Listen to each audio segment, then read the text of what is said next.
নমস্কার, আমি ডক্টর বোধিসত্ত্ব খান চলে এসেছি সহজ শেয়ার বাজারের আরেকটি নতুন এপিসোড নিয়ে। প্রিয় বন্ধুরা, আশা করি সবাই ভালো আছেন এবং সুস্থ আছেন। আজকের মার্কেট যে পিটিয়ে নিচে নামানো হলো, তার জন্যে কি আমাদের আমেরিকাকে ধন্যবাদ দেওয়া উচিত নয়? বিশ্ব জুড়ে অর্থনৈতিক কেয়সের সামনে আমরা দাঁড়িয়ে আছি। আজকে ব্রেন্ট ক্রুড একসময় 10% উপর উত্থান দেখেছিল। ক্রুড অয়েলও প্রায় $100 কাছাকাছি। এর জন্যে কি আমেরিকা বা ইসরায়েলকে আমরা ধন্যবাদ দিতে পারি না? প্র্যাকটিক্যালি বিশ্ব অর্থনীতি কোল্যাপসের মুখে এসে দাঁড়িয়েছে। $115 ওপর ব্রেন্ট ক্রুড। বিশেষজ্ঞরা বলছেন যদি এইভাবে চলতে থাকে $150 প্রতি ব্যারেলে পৌঁছে যাওয়া অস্বাভাবিক নয়। 2007-এ $140 প্রতি ব্যারেল তেলের দাম পৌঁছে গিয়েছিল। রাশিয়া ইউক্রেনের সময় $100 ওপর প্রতি ব্যারেল তেল পৌঁছে গিয়েছিল। সুতরাং এটা মোটেই অস্বাভাবিক একটা ঘটনা নয়, কিন্তু এর ফলে যেটা ঘটে চলেছে, যার জন্য ভারতবর্ষ কোনোভাবেই দায়ী নয়, সেই ভারতবর্ষের অর্থনীতি এখন খাদের ধারে দাঁড়িয়ে আছে বললে কম বলা হয়। গোটা বিশ্ব বাজার রক্তাক্ত। এশীয় মার্কেটগুলো দেখুন, 1.5 থেকে 4% পর প্রত্যেকটা শেয়ার মার্কেটে পতন। ইউরোপে ক্যাক ড্যাক ফুটসি 1.5 থেকে 2% মধ্যে পতন। বিশেষ বিশেষ শেয়ারগুলো নিয়ে আলোচনা করে হবেই বা কি, যেখানে সমস্ত সেক্টর আজকের মাটিতে শুয়ে পড়েছে বলা যেতে পারে। আমাদের যে ধারণা যে হয়তো বা কিছু সেক্টর বেঁচে যাবে, টেকনিক্যালি বেঁচে যাওয়া উচিত, থিওরিটিক্যালি বেঁচে যাওয়া উচিত, বাঁচতে পারছে কি? উত্তর হচ্ছে না। দুটো কারণে বাজার চলে, একটা হচ্ছে গ্রিড, একটা হচ্ছে ফিয়ার। এই মুহূর্তে আতঙ্ক, তীব্র আতঙ্ক সমস্ত বিনিয়োগকারীদের গ্রাস করে ফেলেছে, এ ব্যাপারে কোনো সন্দেহ নেই। কোন সেক্টরটা ছেড়ে কোন সেক্টরটার কথা বলবেন? মাইক্রো লেভেলে যে সমস্ত সেক্টর দারুণ ইম্প্যাক্টের মুখোমুখি হচ্ছে, পেট্রোল এবং ডিজেল বা এলপিজি দাম আন্তর্জাতিক বাজারে যেভাবে বেড়ে চলেছে, আর বেশি দিন নয় সমস্ত পেট্রোলিয়াম কোম্পানিগুলো, গ্যাস কোম্পানিগুলো তাদের তেল এবং গ্যাসের দাম বাড়াতে বাধ্য হবে। টাকা আজকে দেখেছেন সর্বকালীন নিম্ন স্তরে চলে গেছে। ডলারের তুলনায় 93 টাকা 22 পয়সায় ট্রেড করছিল ডলার। কি সাংঘাতিক আতঙ্ক চলছে বাজারে। এফআইআইসরা যে আজকে কি পরিমাণ বিক্রি বাটা করবে সেটা তো সহজেই অনুমেয়। ক্যাপিটাল অ্যাকাউন্ট ডেফিসিট, যা আমদানি এবং যা রপ্তানি, তার মধ্যে গ্যাপ বাড়তে তো বাধ্যই। তেলের দাম যদি এহেনভাবে বৃদ্ধি পায়, যদি ডলার টাকার তুলনায় এইভাবে শক্তিশালী হয়ে ওঠে, আমাদের কারেন্ট অ্যাকাউন্ট ডেফিসিট হবে না? এটা হতে পারে। যে জিডিপি ভরসায় আমরা এতদিন বসেছিলাম, সেই জিডিপিতে কি লেভেলে আঘাত আসতে পারে? বিশেষজ্ঞরা মনে করছেন যে কমসে কম 0.2 থেকে 0.5% পতন আসতে পারে জিডিপি গ্রোথ রেটে। রিজার্ভ ব্যাংক অফ ইন্ডিয়া, তাদের প্রথম কাজ গ্রোথকে এক্সেলারেট করা না, তাদের প্রথম কাজ সাধারণ মানুষকে ভালো রাখা। তেল গ্যাসের দাম বৃদ্ধি পেলে লজিস্টিক্সের দাম বৃদ্ধি পাবে, ট্রান্সপোর্টের দাম বৃদ্ধি পাবে, দৈনন্দিন পণ্যের দাম বৃদ্ধি পাবে। রিজার্ভ ব্যাংক অফ ইন্ডিয়া কোনোভাবেই এটা রেয়াত করবেন না। তারা ইনফ্লেশনকে কমাবার জন্য যা করার করবেন। যে দিন থেকে অয়েল এবং গ্যাস কোম্পানিজগুলো তেল বা গ্যাসের দাম বৃদ্ধি করবে, সেদিন থেকে রিজার্ভ ব্যাংক অফ ইন্ডিয়া অত্যন্ত সতর্ক হয়ে যাবে। যে অ্যাফেক্টেড সেক্টরসগুলো, সেটা তো বলার অপেক্ষা রাখে না, চোখের সামনে আমরা দেখতে পাচ্ছি। এভিয়েশন, কারণ এভিয়েশন ফুলের দাম অলরেডি 30 থেকে 40% বৃদ্ধি পেয়ে গেছে। অটো, লজিস্টিক্স, তার কারণ এর মধ্যে ফুয়েল রয়েছে, টায়ার্স রয়েছে, কেমিক্যালস রয়েছে, পেন্টস রয়েছে, সমস্ত কিছু involve. Fertiliser, liquefied natural gas থেকে ইউরিয়া তৈরি হয়। অয়েল মার্কেটিং কোম্পানিজ, তাদের মার্জিন ক্রমাগত স্কুইজ হয়ে চলেছে। ফাস্ট মুভিং কনজিউমার গুডস এর কথাই বলুন বা হোটেল রেস্টুরেন্ট কথাই বলুন, কারণ এই সমস্ত কিছুতে এলপিজি লাগে। কুকিং গ্যাস শর্টেজ হলে খুব স্বাভাবিকভাবে রেস্টুরেন্টগুলো হ্যাম্পার্ড হবে না। তারা তাদের যে প্রোডাক্টস, সেগুলোর দাম বৃদ্ধি করবে না? উত্তর হচ্ছে অবশ্যই করবে। তবে যে কিছু কিছু সেক্টর তো ইউজুয়ালি এই ক্ষেত্রে কম এফেক্টেড হয়, এমনকি বেনিফিটেড হয়, তারা কি হচ্ছে? উত্তর হচ্ছে না।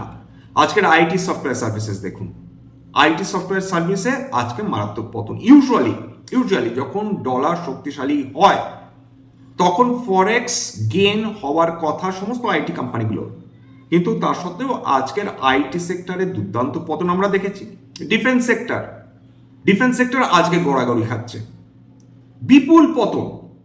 অথচ এই ডিফেন্স সেক্টরের জন্য সরকারি স্পেন্ডিং বাড়তে পারে যেভাবে যুদ্ধ ছড়িয়ে পড়ছে বিশ্বজুড়ে। Upstream oil and gas, crude oil price উত্থান হলে রিয়েলাইজেশন বৃদ্ধি পায়, সেক্ষেত্রে আপস্ট্রিম কোম্পানিগুলো বৃদ্ধি পায়। যদি আজকে ওএনজিসির দাম বেড়েছে, অয়েল ইন্ডিয়ার দাম বেড়েছে, গ্যাস কোম্পানিগুলোর মধ্যে আদানি টোটাল গ্যাসের দাম বৃদ্ধি পেয়েছে।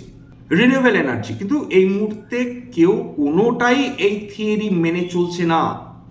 আতঙ্ক গ্রাস করলে সমস্ত সেক্টরে পতন হয়, সেটা বাজার বারবার বুঝিয়ে দিচ্ছে।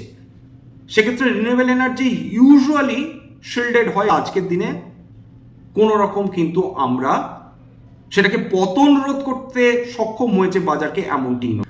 সোলার পুশের কথা বলুন বা উইন্ড এনার্জি পুশের কথা বলুন, সেটা তো চলতে থাকবে, কিন্তু সেটা তো লং টার্ম। শর্ট টার্মে কি হচ্ছে? শর্ট টার্মে সব সেক্টরে পতন চলছে। ফার্মা টেক্সটাইলস ইউজুয়ালি যেগুলো সেফ বা ডিফেন্সিভ ধরা হয়, পতন ঠেকানো গেছে। ফলে জিরো এফেক্টেড সেক্টর বলে এই মুহূর্তে কোনো সেক্টর নেই। যুদ্ধ যদি 1-2 মাসের মধ্যে শেষ হয় তবে লিমিটেড ইম্প্যাক্ট হবে, কিন্তু যুদ্ধ যদি কন্টিনিউ করতে থাকে তাহলে কি হতে পারে কল্পনা করতে পারছেন কি? আজকে ইরানের বহু একাধিক মধ্যপ্রাচ্যের দেশকে, তাদের অয়েল অ্যান্ড গ্যাস টার্মিনালকে আক্রমণ করেছে। ডলার ইন্ডেক্স, আজকে সোনার দাম দেখেছেন 2.5% বেশি পতন, রুপোর দাম 7% বেশি পতন। অথচ যুদ্ধ হলে এই দুটো মেটালের দাম বাড়া উচিত, বেড়েছে কি? উত্তর হচ্ছে না, কমেছে। কেন কমেছে? তার কারণ ডলার ইন্ডেক্স 100-র ওপর উঠে গেছে। ডলার ইন্ডেক্স যত বেশি শক্তিশালী হবে, কমোডিটি মার্কেট তত বেশি দুর্বল হবে। ডলার শক্তিশালী হলে ফরেন ইনস্টিটিউশনাল ইনভেস্টার্সরা ভারতীয় বাজার থেকে টাকা তুলে নিয়ে গিয়ে আমেরিকান বন্ডসে ইনভেস্ট করবে। বর্তমানে সেটাই চলে যাচ্ছে। ভারতের ক্ষেত্রে এই যুদ্ধ সর্বনাশ নিয়ে আসছে, এইটুকুনি বলা যেতে পারে। তার জন্য দোষী এই দুটি দেশ, ইসরায়েল এবং আমেরিকা। ইরান তারা রিটালিয়েট করছে। কেন ইরান মধ্যপ্রাচ্যের 8টি দেশকে ক্রমাগত আক্রমণ করে চলেছে? কি মনে হয় আপনাদের? তার কারণ 1973 সালের ইতিহাসে এই উত্তরটা লুকানো রয়েছে। অয়েল এম্বার্গো, ইসরায়েলের সঙ্গে সমস্ত আরব দেশে যুদ্ধ হয়েছিল, আরব দেশগুলো হেরে গিয়েছিল, আমেরিকা ইসরায়েলকে সমর্থন করতে এগিয়ে এসেছিল। তারপর সমস্ত আরব দেশ মিলে সিদ্ধান্ত হয় 1 ফোঁটা তেলও বিশ্বের কোথাও যাবে না। মাত্র কয়েক মাসের মধ্যে 300 গুণ দাম বৃদ্ধি পেয়েছিল পেট্রোলিয়াম প্রোডাক্টসের। ঠিক শুনেছেন, সেই জায়গাটা দাঁড়িয়ে তৎকালীন সময় 300 গুণ যখন পেট্রোলের দাম বৃদ্ধি পায়, ভারতবর্ষে ইনফ্লেশন কত বৃদ্ধি পেয়েছিল? ভারতবর্ষে ইনফ্লেশন বৃদ্ধি পেয়েছিল 30%-এর কাছাকাছি। 30%। আমাদের ইকোনমি এখনো oil and gas dependent economy, এবং আমাদের যেহেতু বিদেশ থেকে তেল এবং গ্যাস আমদানি করতে হয়, আমাদের নিজস্ব তেল এবং গ্যাস ভান্ডার এতটাই সীমিত যেটা দিয়ে 145 কোটি মানুষের নিত্য প্রয়োজনীয় গ্যাস বা তেলের প্রয়োজন মেটানো সম্ভব নয়। এখন আমরা ত্রাস নিয়ে অপেক্ষা করছি যে মধ্যপ্রাচ্যে যেটা ঘটছে সেটা কবে বন্ধ হবে। ফিরে যায় 1973 সালে। অয়েল এম্বার্গো হয়ে যাবার পর, 300% তেলের দাম বৃদ্ধি পেয়ে যাবার পর আমেরিকা নতি স্বীকার করে। তারা আরব দেশকে বলে, ঠিক আছে, এবার থেকে তোমাদের প্রোটেকশন আমরা নেব। মিথ্যাচার। 8টি দেশে লাগাতার ইরান তারা ড্রোন আক্রমণ করে যাচ্ছে। অধিকাংশ ক্ষেত্রে তাদের অয়েল এবং গ্যাস রিফাইনারি আক্রান্ত হচ্ছে। আমেরিকা কি কিছু করছে? উত্তর হচ্ছে আমেরিকা নিজের স্বার্থ ছাড়া কোনো দেশের স্বার্থ কোনোদিন দেখেনি, কোনোদিনও দেখে না। কিন্তু তাদের ফলে ভারতের মতন দেশগুলোর অর্থনীতি on the brink of disaster দাঁড়িয়ে আছে। আজকের হঠাৎ করে এরকম ব্রেন্ট ক্রুডের দাম স্পাইক করলো কেন? স্পাইক করলো কারণ ইরান বিভিন্ন দেশের অয়েল এবং এলএনজি টার্মিনালস আক্রমণ করেছে। কাতার তাদের সবচেয়ে বড় এলএনজি টার্মিনাল বন্ধ করে দিয়েছে। আবুধাবি হাবসান গ্যাস ফ্যাসিলিটি বন্ধ করে দিয়েছে ইউনাইটেড আরব এমিরেটস। এবং কাতার তাদের যে রাস লাফা ইন্ডাস্ট্রিয়াল সিটি রয়েছে সেটা ইরানিয়ান মিসাইল এসে আক্রমণ, এবং ইরান একটি কথা বলে দিয়েছে, সৌদি আরবকে বলেছে, ইউনাইটেড আরব এমিরেটসকে বলেছে, কাতারকে বলেছে যে তোমাদের যে সমস্ত গ্যাস এবং তেল ইনস্টলেশনসগুলো রয়েছে ইমিডিয়েটলি তোমাদের সাধারণ মানুষকে বলো সেসব জায়গা থেকে ছেড়ে চলে যেতে, আমরা স্ট্রাইক করব। কেন করবে তার পেছনে কারণ আছে। ইরান এমনি এই দেশগুলোর এই গ্যাস অয়েল অ্যান্ড গ্যাস ইনস্টলেশনসগুলোকে আক্রমণ করছে না, তার পেছনে যে কারণটা দাঁড়াচ্ছে, যেটা IRGC naval chief Ali Reza Tangsiri বলছেন, যে ধরনের অয়েল এবং গ্যাস ইনস্টলেশন বিভিন্ন এই মধ্যপ্রাচ্য দেশগুলোতে রয়েছে সবগুলোতে ইউনাইটেড স্টেটসের কোম্পানিগুলোর অংশীদারিত্ব রয়েছে। এরিয়াসগুলো সবচেয়ে বেশি ইরানের নজরে রয়েছে, তার মধ্যে সৌদি আরবের সামরেফ রিফাইনারি এবং জুবেল ইন্ডাস্ট্রিয়াল সিটি, ইউনাইটেড আরব এমিরেটসের আল হোসেন গ্যাস ফিল্ডস, কাতারের রাস লাফা এবং মাসিদ ইন্ডাস্ট্রিয়াল সিটি। এর তথ্যটা আমি মানি কন্ট্রোল থেকে নিয়েছি। এখানে কাদের অংশীদারিত্ব রয়েছে খেয়াল করে দেখুন, সমস্ত আমেরিকান কোম্পানি মধ্যপ্রাচ্যে অংশীদারিত্ব নিয়ে বসে রয়েছে। এর মধ্যে এক্সন মোবিল রয়েছে, শেভরন রয়েছে, অক্সিডেন্টাল পেট্রোলিয়াম রয়েছে। ইরান বলছে যে আমরা এখন থেকে এই ধরনের অয়েল এবং গ্যাস ইনফ্রাস্ট্রাকচারকে আমেরিকান মিলিটারি বেসিস হিসেবে ট্রিট করব, যখন যেরকম সুযোগ পাবো সেরকম হিট করব। সমস্ত মেটালসের দামে পতন এসেছে, মেটাল সেক্টর আজকে শুয়ে পড়েছে। গোল্ড ইটিএফ বলুন, সিলভার ইটিএফ বলুন, সমস্ততে পতন। রূপোর দাম, সোনার দাম বিপুল হারে পতন হয়েছে। 2.5% মুখের কথা না, সোনার দাম নামা। অনেকে একটু কনফিউজ হয়ে থাকেন যে ব্রেন্ট crude oil, West Texas intermediate এগুলো ব্যাপারটা কি। দেখুন, ব্রেন্ট ক্রুড কোনো বিশেষ ধরনের তেল নয়। ব্রেন্ট ক্রুড একটা বেঞ্চমার্ক ইন্ডাইস, ঠিক যেরকম নিফটি একটা বেঞ্চমার্ক ইন্ডাইস বা সেন্সেক্স একটা বেঞ্চমার্ক ইন্ডাইস, ঠিক একই রকম ব্রেন্ট ক্রুড হচ্ছে গোটা বিশ্বের জন্য গ্লোবাল প্রাইস বেঞ্চমার্ক। আমরা যেটা নিয়ে থাকি সেটা হচ্ছে ক্রুড অয়েল, যেটা অ্যাকচুয়াল ইন্ডিয়ান ইম্পোর্টস। আমরা মূলত ফলো করে থাকি দুবাই ক্রুড, যেটা এশিয়ার প্রাইসিং বেঞ্চমার্ক হিসেবে ধরা হয়। আর আমেরিকান যেটা ইউনাইটেড স্টেটস যেটা বেঞ্চমার্ক, সেটা হচ্ছে West Texas intermediate crude oil. আমাদের মূল সাপ্লায়ার আপনারা সবাই জানেন যে রাশিয়া, ইরাক, সৌদি আরব, ইউনাইটেড আরব এমিরেটস এবং ইউনাইটেড স্টেটস। কিন্তু ভারতবর্ষ যে বেঞ্চমার্কটাকে ফলো করে থাকে সেটা হচ্ছে দুবাই ওমান বেঞ্চমার্ক প্রাইসিং, যেটাকে বলা হয় এশীয় মার্কেট। এই মধ্যপ্রাচ্যে যদি এই তেলের দাম বৃদ্ধি হতে থাকে, ভারতবর্ষকে অতিরিক্ত টাকা গুণেগার দিতে হবে। আজকে মিড ক্যাপ দেখুন, নিফটি মিড ক্যাপ 3% উপর পতন, স্মল ক্যাপ 3% উপর পতন, নিফটি মেটাল 3.5% উপর পতন, নিফটি রিয়েলটি প্রায় 4% উপর পতন, নিফটি ইন্ডিয়া ডিফেন্স 4.5% পতন, নিফটি ক্যাপিটাল মার্কেটস 3% উপর পতন। একটা স্টক নিয়ে আজকে ডেফিনেটলি আলোচনা করবো, কোনটা বলুন তো? সেটা হচ্ছে ইটার্নাল বা আগে ভূতপূর্ব জোম্যাটোতে আজকের আমরা পতন দেখেছি 5% কাছাকাছি। ইটার্নালে যে আমরা পতনটা দেখছি তার পেছনে ডেফিনেটলি কিছু কারণ তো অবশ্যই রয়েছে। দেখুন, ইটার্নাল যে শেয়ারটা সেটা সমস্ত কিছুর ওপর ডিপেন্ডেন্ট, অর্থাৎ সমস্ত সেক্টরের ওপর ডিপেন্ডেন্ট। এলপিজির ওপর ডিপেন্ডেন্ট, তেলের দামের ওপর ডিপেন্ডেন্ট, রেস্টুরেন্টগুলোর ওপর ডিপেন্ডেন্ট, কনজাম্পশনের ওপর ডিপেন্ডেন্ট। তার কারণ এলপিজির দাম বৃদ্ধি পেলে ইটার্নালের ক্ষতি হবে, তেলের দাম বৃদ্ধি হলে তাদের লজিস্টিক্সের খরচ বেশি পড়বে, ইটার্নাল ক্ষতি হবে।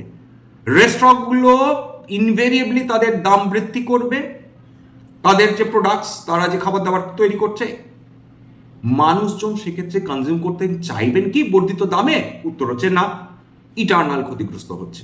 অর্থাৎ গ্যাস, তেল, লজিস্টিক্স, রেস্টুরেন্ট, কনজাম্পশন সমস্ত কিছুর ওপর যদি একটা সেক্টর ডিপেন্ডেন্ট হয়ে থাকে, মাল্টিপল সেক্টরসের ওপর একটা সেক্টর যদি ডিপেন্ডেন্ট হয়ে থাকে, স্বাভাবিকভাবে সেই সেক্টরগুলো যদি ক্ষতিগ্রস্ত হয় তাহলে এই সার্ভিস কোম্পানিজগুলো ক্ষতিগ্রস্ত হবেই। আজকের বিভিন্ন কমোডিটি প্রাইসে ব্রেন্ট ক্রুড একসময় 10%-এর উপর উত্থান দেখেছিল, এখন মোটামুটি কিছুটা সামান্য কিছুটা কমেছে, কিন্তু ওই $115 প্রতি ব্যারেলের আশেপাশে ট্রেড করছে। প্রাকৃতিক গ্যাস 5%-এর উপর উত্থান, রূপো প্রায় 5% কমে ট্রেড করছিল, কপার 2.5% নিচে নেমে ট্রেড করছিল। কোনো স্পেসিফিক স্টক কেন নামলো আলোচনা করে লাভ নেই, বাজার এরপরেও নামতে পারে কি। যাদের মনে হচ্ছে, যদি এখনো মনে হয়, এখনো মানুষের মনে আশা থাকে যে বাজার হয়তো বা নামবে না, তাহলে নিশ্চিন্ত জেনে থাকুন যে বাজার নামবে।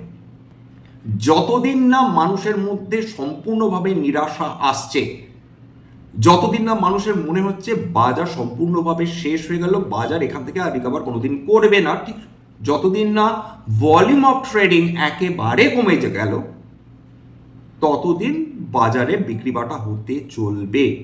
রিলিফ র্যালি তো মাঝে মধ্যেই আসবে, এটা 1 সপ্তাহের মধ্যে আসতে পারে, 2 সপ্তাহের মধ্যে আসতে পারে, কালকের আসতে পারে, কিন্তু আসবে।